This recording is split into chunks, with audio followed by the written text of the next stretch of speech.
Você pensa assim, cara, em você, na sua pessoa, na sua imagem, quem você é, essa construção, você se preocupa com isso, com marketing, você se preocupa com divulgar os seus cursos, suas coisas, assim?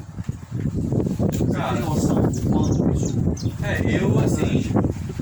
Não, eu tenho noção de quanto isso é importante, mas eu não penso assim... Eu não sei se é inteligível para todo mundo essa expressão, mas eu não faço fita, sabe? Eu não finjo que uma coisa tá dando certo, eu não faço tipo, sabe?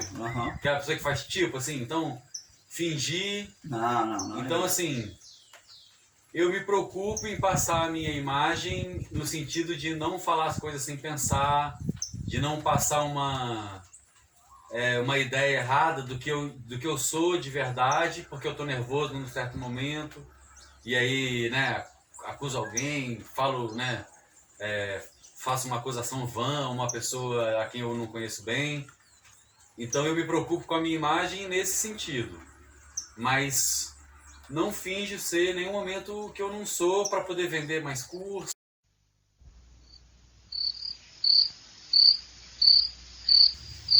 Não é ganhar dinheiro como consultor.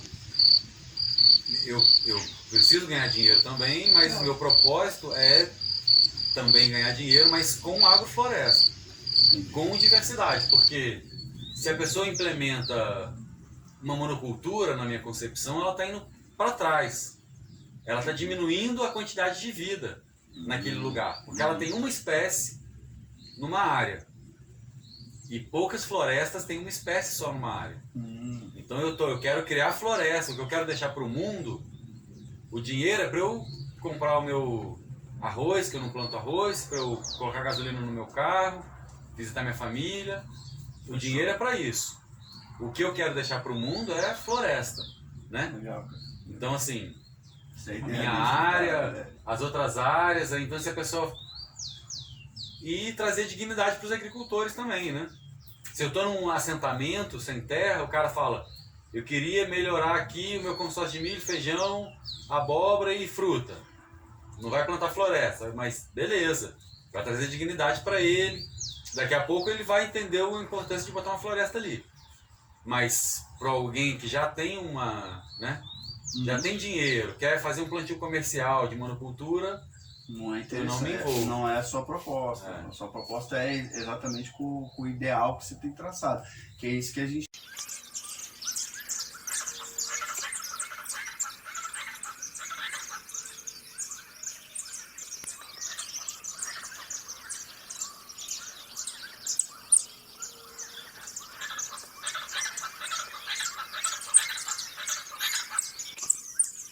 Um ano no Vale do Ribeira, convivendo muito com a Coopera Floresta, com a Coopera Água, que é a cooperativa do Guapurubu, grandes atores políticos, mobilizadores, grandes técnicos de agrofloresta também, que me ensinaram muita coisa, e depois eu voltei para a Amazônia, comecei a aplicar um pouco desse conhecimento lá, e lá eu passei a trabalhar com os índios no Rio Negro, e os índios do Rio Negro já trabalham com o sistema que a gente chama de agricultura indígena, o sistema agrícola tradicional indígena, que é o termo que a gente usa. É muito diferente do sistema de agrofloresta? Ele segue os mesmos princípios que no fundo os índios que inventaram, né, essa ideia de agricultura, que é a ideia de agricultura da própria natureza. Mas a diferença com o que a gente faz aqui, com o que a gente está acostumado em vídeos de agrofloresta, em trabalhos mais conhecidos, os índios não seguem exatamente esse padrão em linhas, eles seguem um padrão mais orgânico de distribuição das plantas, seguindo os mesmos processos. E talvez não saibam exatamente explicar esse sistema agroflorestal em português, pelo menos, né? Tão claramente como quando a gente... Né? E quando a gente mora com os índios, a gente tem um pouco esse papel de, conhecendo a cultura deles, traduzir um pouco a ideia, que não cabe, às vezes, numa palavra, né? Traduzir um pouco essa ideia para quem desconhecem em absoluto a cultura, né? Uhum. Então, as próprias coisas que eles me ensinaram, mas o Ernest ele fez esse papel para quem trabalha com agrofloresta, né, de pegar esses conhecimentos tanto dos índios quanto coisas, pesquisas que a Embrapa já desenvolvia, coisas que outros agricultores já faziam, o Caboclo da Terra já fazia, de juntar tudo isso e conseguir explicar isso de uma forma bastante clara e bastante objetiva e economicamente viável. Então eu acho que e acrescentando também outras técnicas, que ele também é um pesquisador, né? Isso foi se somando, então. Isso, né? foi se somando. Foi crescendo, foi inchando. E aí esse movimento foi aumentando. Vários agricultores que trabalham com agrofloresta foram descobrindo maneiras de otimizar esses processos também, porque se deparam com realidades diferentes de solo, de clima, outras plantas, outra realidade econômica. Então, às vezes o cara consegue fazer um design de canteiro mais eficiente, ou que dá menos trabalho, né? Ou que ganha mais profundidade, ou que consegue plantar, descobre que certa espécie de árvore no frio é uma boa espécie para poda e produção de biomassa. Então aí ele já divulga esse conhecimento e a gente vai formando uma rede de troca de informações, né? Então existe já bastante gente também pesquisando, desenvolvendo técnicas, né? Aprimorando conhecimentos. Bem, e eu me encontrei assim na Amazônia, no meio de redes dos índios, de agricultores, de pesquisadores, mas como lá eu trabalhava lá como uma espécie de assessor de economia agrícola dos índios. Sim. Então tentava fazer com que eles viabilizassem a agricultura dele economicamente, porque lá, por exemplo, você tem uma aldeia, os índios plantam, tem uma comercialização muito precária no Rio Negro. É mais para consumo próprio. Mais para consumo, e vendem algum excedente para as cidades próximas, né? Para algumas famílias que plantam menos, né? Que às vezes tem outras fontes de renda. E aí, com essa pouca fonte de renda, os índios querem dinheiro para comprar facão, para comprar uma chapéu, uma camisa, remédio, gasolina para colocar na canoinha dele para ele ter um motorzinho para ele visitar a família dele que mora em outra aldeia, né? Interessante. Ou o que ele quiser ter mesmo, que seja uma televisão, ou o que ele quiser ter, viajar, fazer o que ele quiser. E às vezes você tem, por exemplo, um garimpeiro que oferece para ele dinheiro em troca de explorar o minério, ou empresa de mineração, que vão lá e falam assim, olha, eu te dou tanto de dinheiro, você deixa eu tirar ouro na sua terra, ou bauxita, ou madeira, ou alumínio, ou o que for, e expulsam eles de lá. Ou inviabiliza, né? Destrói aquela área e eles têm que ir embora. A gente trabalhava lá para que eles pudessem ter uma renda digna, para se manter ali, para atrair os jovens que também querem ter um motorzinho na canoa, que querem ter instrumentos de trabalho que às vezes que a gente chama de instrumentos de despenosidade, né? Que transformam o trabalho na terra em uma atividade menos penosa, menos dura, né? Você fazer isso com uma enxada do que fazer isso com um tratorzinho. Às vezes com um tratorzinho, ou fazer isso com um pedaço de pedra, entendeu? É uma coisa que quem não quer pelo menos uma enxada, né, para agilizar o trabalho na roça. Com certeza. Então a gente trabalhava de forma que garantisse uma renda mínima para eles com a agricultura indígena, que é preciosíssima, com espécies que só existem lá e que são muito saborosas, né? E eles têm muito conhecimento de agricultura. Então eu aprendi muito da técnica com eles e tentei passar um pouco da experiência sobre comercialização, organização, como que você monta uma associação de produtores, organiza uma feira. E você viu que com a agrofloresta eles foram conseguindo essa dignidade, foram conseguindo... quanto você acha que isso somou lá? Eles já trabalham com um sistema agroflorestal. Então, você aprendeu. Se eu acho que eu ensinei 5% do que eles me ensinaram sobre técnica, eles me ensinaram quase tudo que eu sei sobre agricultura, assim. Que interessante. Então, eles já trabalham com o sistema agroflorestal. O que eles precisam é entender processos de comercialização justa, porque às vezes também, no caso na Amazônia, tanto os índios como os seringueiros, castanheiros, ribeirinhos, tem um processo de comercialização onde, e o meu mestrado foi sobre isso, né? Que legal. Onde você tem o que eles chamam de patrão, que compra toda a borracha, ou que compra toda a farinha, que compra todo o cipó, e paga para eles um valor muito menor do que, de fato, aquele produto vale. Então a gente tenta criar canais de comercialização direta, produtos que são muito raros, mas que localmente são abundantes. Exato. As pessoas ali não valorizam, mas eles não percebem que às vezes naquela cidade tem bastante daquele produto. O potencial que eles têm. Mas que aquela sementinha, num restaurante em São Paulo, no Rio de Janeiro, em Brasília, numa capital qualquer, tem um grande valor, né? Isso. Porque vai dar mais sabor ao prato das pessoas e dá trabalho ir lá na floresta buscar aquilo, né? Então, tentar melhorar, tornar mais justo, né, o sistema de comércio, mesmo de artesanatos e outras coisas que eles trabalham. Bem, eu vim dentro dessa onda da comercialização de produtos da agricultura indígena e trabalhando com a agricultura indígena, que é um sistema agroflorestal também. Exato. É uma forma própria. Que é uma forma bem antiga de agrofloresta. Pelo que eu entendi, tradicional. Você tem tudo a ver com aquele local, com aquela localidade. Exatamente. Com aquela floresta, né? É uma coisa, a própria Amazônia ali, né? Sim. Se a pessoa perguntar assim, mas a sua roça não se parece com a roça dos índios.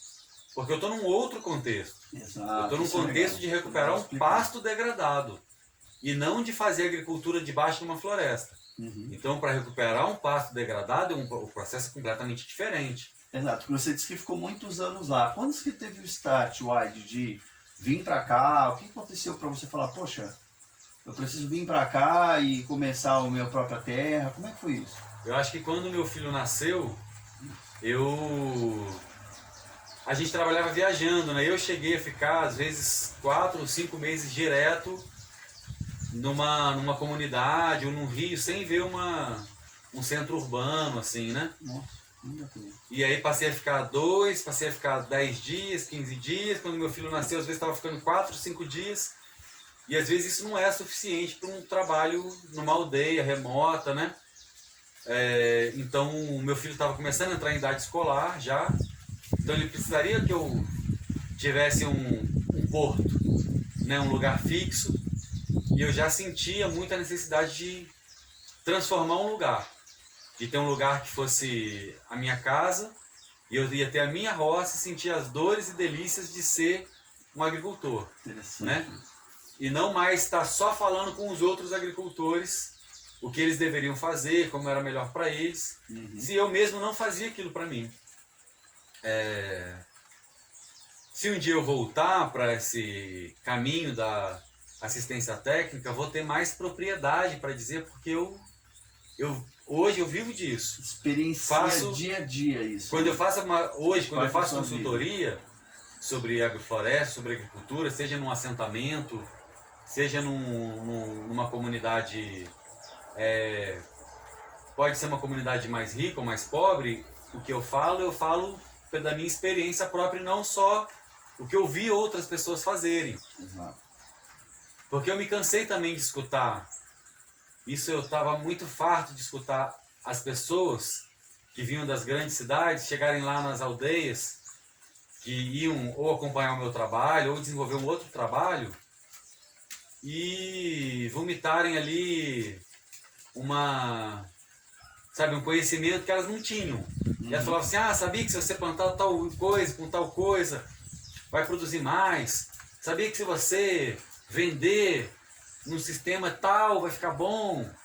Aí eu falava assim, mas você já fez isso? Era tudo teórico, era teórico. Mas eu ouvi uma reportagem, sabe assim, não estou interessado no que você viu Estou interessado em se você já viveu isso. Isso. E pode me dizer mais profundamente do que, né, do que um passeio de 2 dias pode te dizer, né? Exato. Senão a gente faz julgamentos muito superficiais das situações, das pessoas, do processo de decisão das pessoas, né? Então eu queria sentir isso, porque eu estava entrando nesse momento de falar sobre coisas que eu nunca tinha vivido. Então eu resolvi juntar essa ideia de dar ao meu filho um lugar para ele crescer, poder frequentar a escola e ter talvez amigos de infância que talvez se ele ficasse lá 5 anos, fica em outro lugar 5 anos, fica em outro lugar 2 anos, ele está sempre mudando, né? E ter poucas referências assim. Legal. Achei que isso seria legal para ele, que isso seria legal para mim, pegar um lugar mais degradado e transformar esse lugar numa floresta e deixar essa floresta como a minha obra, assim, né? Legal, cara. Então a gente comprou essa área, vendemos tudo lá, eu com a minha companheira, minha esposa, a gente vendeu a nossa chácarazinha, vendeu tudo, e viemos para cá e estamos fazendo um trabalho mais sistemático de recuperação dessa área com agrofloresta, né? Gerando renda e tentando ser um pequeno exemplo para outros agricultores em volta, né? Porque quando o agricultor pergunta sobre agrofloresta, eu não tenho só uma coisa para dizer, eu tenho a minha agrofloresta para mostrar, né? Então a pessoa fala assim, como que faz? Eu falo, vem aqui que eu vou te mostrar como faz. E a pessoa fala assim, mas isso daí dá certo? Veja com seus próprios olhos, né? Isso daí é economicamente viável? Vivo disso, né? Isso é legal, né? Para passar para as pessoas assim, né? O quanto foi se construindo sua história, né? Como você falou, há 13 anos atrás, 12 anos atrás, e você veio vindo e nunca parou, né? De buscar, de ter esse objetivo e conseguir realizar, né? Sim. É uma satisfação pessoal, né? Conseguir realizar um sonho, acreditar numa ideologia, tudo junto, né? Então, eu acreditava tanto, acredito ainda, né? Mas quando eu comecei, eu acreditava tanto que eu mergulhei de cabeça, tudo que eu tinha era isso daqui. Então, não deu frio na barriga, uai? Cara, eu nunca tive frio na barriga não, de nada na minha vida, assim. Não, cara, que legal. Quando as pessoas falam, você vai pra Amazônia? Eu falo, vou, né? Pioneiro. Sempre tive essa ideia de me jogar de cabeça nas coisas, né? E aí você veio pra cá e começou de cabeça. Quais foram os desafios, quais foram as mudanças, o que mudou?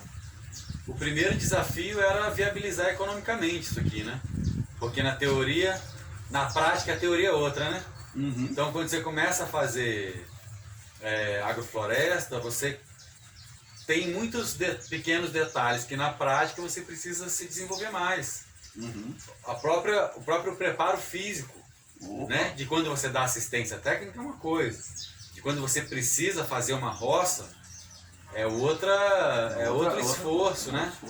Então teve essa mudança de físico, uma mudança corporal muito forte. Muito forte. Acho que no primeiro um ano e meio foi, né, essa mudança estrutural no corpo, uma mudança mesmo de hábitos de consumo, né, de tentar entender um pouco mais a sazonalidade das plantas, porque você não pode comer brócolis o ano inteiro, você não pode comer, contar que você vai ter laranja o ano inteiro. Então entender também a dinâmica da natureza no seu processo de alimentação, no seu processo de venda, né, a sincronia das plantas no seu lugar, né, a sua relação com o sol, com a sombra, com a vida, com as épocas, com a chuva que não veio, com o calor que está muito, ou com o frio que está muito, né, com a geada ou com a seca. Então aprender a lidar com isso, muitas vezes a gente mora na cidade e nem se dá conta de que naquele ano foi muito seco, de que aquele ano choveu muito, né? Choveu esse mês, chove em setembro, né? A maioria das pessoas não sabe responder se chove ou se não chove em agosto ou um mês qualquer na cidade onde elas moram. né? E aí você foi vendo essas conexões entrando com força, assim. Os pequenos, né? Essa pequena... Aqui, por exemplo, a gente tem no começo de setembro, sempre no começo de setembro, na primeira quinzena de setembro, entra aí uma frente úmida, Uhum. que é onde muita gente às vezes já planta um feijão. Então você tem, que eu batizo aqui para mim como o inverno do feijão. Que é onde aquela semana, no meio do calor, você tem uma semana de chuva que muita gente aqui aproveita para plantar feijão. Que é a época do Então você feijão. começa a conhecer a época da revoada de certos bichos, a época que chove, dentro da época seca, em detalhe.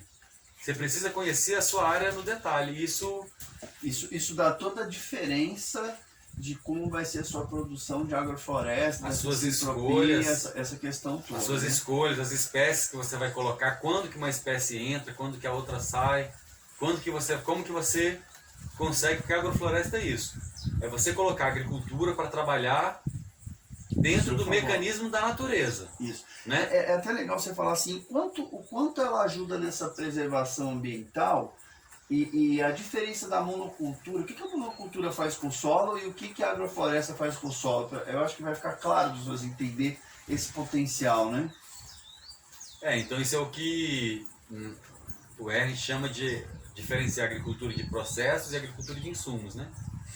Quando a gente porque olha... assim, né, eu acho, as pessoas elas não sabem ainda. É para as pessoas que ainda não conhecem, não entendem essa importância para o solo, não entendem essa importância uma agrofloresta, uma agricultura comum. Eu vou até puxar um linguajar mais comum para que a pessoa mais comum entenda a riqueza disso aqui. Então, existem muitos aspectos sobre a monocultura ser ruim para a natureza e a agrofloresta ser boa para a natureza. Uhum. Primeiro porque a agrofloresta ela imita os processos da natureza. A natureza, as leis da natureza, elas são rígidas. As leis da natureza elas são dadas. As leis da natureza você não controla. Você não pode controlar a natureza.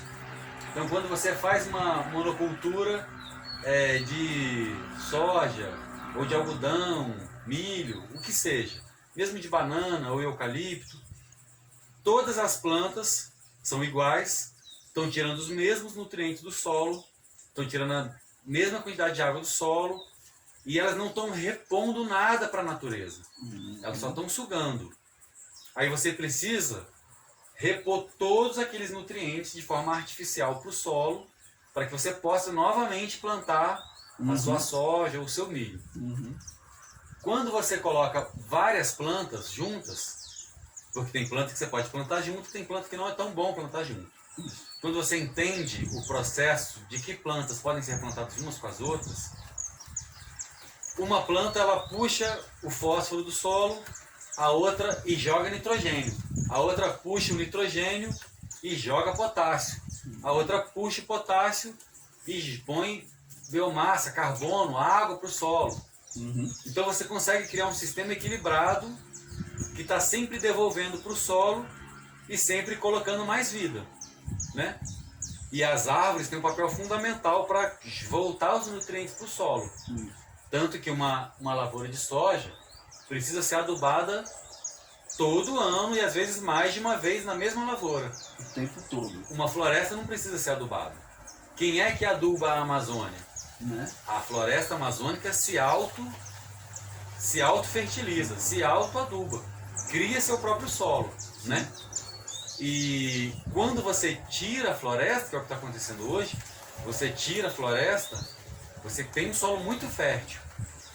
Planta, planta, planta, e você vai só consumindo aquela fertilidade e não tem a floresta para repor. Então você só suga.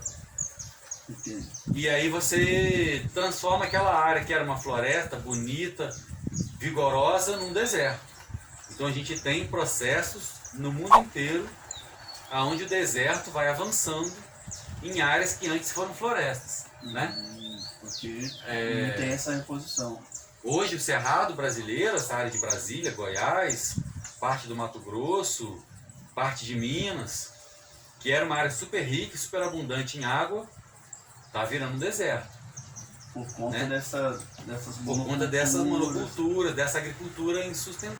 E assim, Wad, como que começou a questão dos cursos aqui? As pessoas te procurarem? Como é que começou esse interesse? Está havendo muito interesse das pessoas na agrofloresta?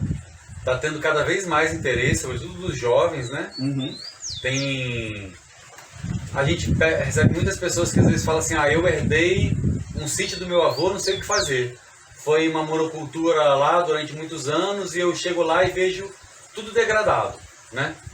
E aí as pessoas querem começar um modelo mais eficiente, não só um modelo, porque a agrofloresta não é um modelo só mais bonito, mais natural, ela é um modelo mais eficiente. Sim. Né, como a monocultura. Quando você planta uma monocultura, você também tem uma utilização pouco eficiente do seu solo. Sim. Se você usa aquele mesmo espaço para plantar duas coisas, você pode ter uma renda 1,5 ou 2 vezes maior, às vezes até 3 vezes maior. Quando eu comecei a chegar com os meus produtos na feira, né, ou entrega de cestas, que eram os produtos que tinham mais qualidade, ou que tinham muita qualidade, as pessoas começaram a acreditar nesse sistema e, de fato, a pessoa, né, tem uma produção de qualidade, economicamente viável e que funciona. Saudável, como é que você está fazendo isso? Saudável, sem veneno. Exatamente. E como que então você faz isso? Né? Aí as pessoas começaram a vir ver. Olha, quero fazer assim também. Que legal. Aí eu começo a ajudar. Mas aí eu perco um dia de serviço meu para ajudar outra pessoa, a pessoa paga meu dia de serviço. Né? E assim foram formando as consultorias ou os cursos, né, que eu faço aqui também. Recebo pessoas aqui para ou vivenciar esse processo, quando a pessoa simplesmente quer se transformar num consumidor melhor, ter esse ambiente da roça, quer experimentar assim, quero ir morar na roça, mas nunca morei. Não sabe o que é. Então vem aqui para vivenciar, sem tanto às vezes o compromisso de aprender a técnica minuciosamente. Depois ela vai, primeiro, né, para se habituar com a roça, com o ambiente rural. E aí também a gente oferece curso, a pessoa já sabe o que ela quer, já quer fazer, então ela vai aprender a técnica do plantio agroflorestal, né? Interessante. Aí às vezes a pessoa tem lá uma realidade diferente da minha. Então eu visito a área da pessoa, ou também às vezes com consultoria online. Agora a gente está fazendo bastante. A pessoa já tem funciona bem para quem já tem um conhecimento e ela tem dúvidas. Então numa conversa você consegue falar sobre usa essa espécie, usa aquela outra espécie, o espaço entre uma planta e outra vai ser de tal jeito. A pessoa já sabe plantar, já conhece algumas espécies, então você só direciona melhor o trabalho dela. Isso é possível fazer à distância também. Então você tem cursos de vivência, tem cursos mais aprimorados para quem realmente quer aprender a técnica, e tem consultoria online também, além de ter consultoria de ir nos lugares presencial também. Então fica a dica aí para o pessoal que gostou, que está interessado. Wad, eu gostaria que, para finalizar, você deixasse uma mensagem, cara, de você, do que você acredita, do que é a agrofloresta, da sua pessoa. O que você quiser, fica um espaço aberto para você deixar uma mensagem para o pessoal que está te assistindo, que não conhecia a agrofloresta, está conhecendo, e quem já conhecia também, para estar amplificando, né? O que eu tenho para dizer assim para as pessoas, porque nem todo mundo às vezes quer plantar e quer ser agricultor, né? Mas todo mundo pode fazer o seu papel para a gente criar um sistema de harmonia social, vamos dizer. Legal. Social e ambiental, né? Uma harmonia socioambiental. Porque todo mundo consome alimentos, né? Todo mundo come todo dia. Então todo dia você está exercendo um papel de favorecer favorecer a natureza. Se você consome produtos orgânicos ou produtos agroecológicos ou de sistemas agroflorestais, ou favorecer um sistema de monocultura que destrói a natureza, que a gente é muito fácil a gente criticar, falar o agronegócio está destruindo a Amazônia, está destruindo a Mata Atlântica, o Cerrado. Mas o que você está fazendo no seu dia a dia se você não está consumindo um produto transgênico, se você está consumindo um produto que financia a devastação da natureza, né? Então, quando você consegue comprar, para as pessoas que conseguem comprar direto do produtor, por exemplo, numa feira, né, ou num sistema de entrega de cestas orgânicas, você não só favorece o meio ambiente, como você traz mais dignidade para o campo. Porque a gente está acostumado a ver o agricultor como alguém inferior, como alguém que está fadado a viver numa casa com o chão batido, num trabalho duro, do qual nenhum jovem quer ingressar nesse mundo, né? Então, quando a gente traz, seja pelos nossos hábitos de consumo, seja pela nossa postura diante de quem produz o nosso alimento todo dia, quando a gente muda a nossa postura, você está levando dignidade para o campo, você está favorecendo a recuperação da natureza, né? Então, todo mundo pode fazer a sua parte. Legal. Então, essa é a mensagem que você deixa para as pessoas. E é muito interessante até as pessoas entenderem, vivenciando um curso desse, o valor do alimento na mesa, né? O valor do que você está colocando na boca, o trabalho que deu, ou a forma que foi construído aquilo, né? É muito bonito, né? Porque a gente está caminhando para um mundo onde as crianças acham que laranja é uma marca de suco, né? Em que uva é um outro tipo de suco, né? Em que o leite nasce na caixinha, né? Então a gente tem quantas pessoas não chegaram aqui e falaram assim, nossa, mas isso é uma banana? Mas a banana cresce assim? Interessante, né? E isso dá para comer, né? E você fala, nossa, como essa pessoa conseguiu se distanciar tanto da natureza a ponto de ver um pé de banana e te perguntar se ela pode comer aquilo, né? Interessante. As pessoas às vezes têm medo de comer uma planta na natureza. Que não entende, não porque ela não consegue identificar o alface se ele não estiver no supermercado. Interessante. Então, assim, consumir alimentos orgânicos, visitar, volta e meia, o agricultor que fornece a sua comida, também te aproxima. A gente acha que se aproximar da natureza é só ir numa cachoeira, né? Isso. Ir acampar, mas visitar um sítio de produção de alimentos também te aproxima da natureza, né? Verdade. Porque essa relação é uma relação direta da pessoa com a natureza, plantando floresta, plantando comida, plantando fruta, plantando árvores, né? E aumentando a quantidade e a qualidade da vida em cada pedaço de chão, né? A agrofloresta, então, é uma ideologia de vida, né? É uma ideologia de vida. Eu vim fazer o curso, saí daqui encantado, aprendi muitas técnicas, aprendi muito da vida, de estar aqui. Então, eu aconselho a todos fazer um curso desse agrofloresta, que é realmente uma ideologia de vida e realmente pode transformar a forma que a gente vê o alimento, a vida, o mundo e a convivência, né, da natureza, né?